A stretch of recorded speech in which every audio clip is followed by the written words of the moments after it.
Baseball has been Cory Hahn's pursuit since he started playing at just a few years old, and he's always been really good, winning a gold medal with 18U Team USA, leading his high school team to a title, and even being named California's Mr. Baseball. But in his third game as a Sun Devil, his time playing the game was cut short. I just approached 15 years since I suffered my spinal cord injury back in 2011, and it's a very surreal feeling. It's very heavy. Cory dove, colliding with the second baseman's knee while trying to steal a base.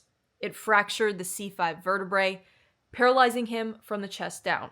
But he's a fighter, and he carried lessons learned through baseball into his next chapter. You're going to deal with adversity every single day, and knowing that but every day that you chip away and chip a little bit more and more, you're going to get better and better, and you're going to put yourself in the best position to succeed. And I think that is it's a critical piece I learned from the game, is knowing that I might have a bad day, I might have a down day, but if I show up the next day and keep putting the effort in and pushing forward, I'm going to get to where I want to get to, and I'm going to be successful. I also think in baseball and in life is the idea of it takes a village, right? And I think that's a very empowering piece of baseball that I take with me every day, is knowing that it takes everybody on the roster to win a game, much as it does in my life, right? I'm the main character of my story, but it takes the people around me to help me there. My dad, my family, my mom, my dad who's my everyday caregiver. And moved to Arizona to help Cory live as normal a life as possible when he returned to ASU to finish his degree and remain a part of ASU baseball as a student coach. And was with me every day while my mom was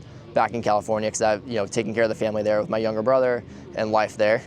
So yeah, for the first few years of this journey, we were living a very unique split life. The toll that had to have been on them as well, just knowing that they had to put their life on hold for a bit to make sure that I was okay and pursuing my dreams, which is something I'm incredibly thankful for, because I wouldn't be able to achieve them without them. It wasn't just his family and ASU baseball family that stepped up when he needed it most, but the Diamondbacks organization as well. The Diamondbacks from day one, it's meant everything to me. Derrick and Luis Gonzalez visited me in the hospital on day 2 when I was in the ICU at St. Joe's. He had just had surgery, and they brought him back in, and I'll never forget, but he's face down laying there, and he's with his parents and sibling, and he wasn't asking about himself. He wasn't asking about the surgery. He was asking about his teammates and how they were, and if they won a game that they had just played. And that's who Cory is. And we walked out of there saying, this kid is so special. And we built that relationship from that day forward. We just talked baseball, we talked life, and it was very uplifting and empowering, because these are two individuals who really don't know who I am at all. And taking time out of there to spend time with me and just get to know me a little bit more, it just showed into who they are as humans.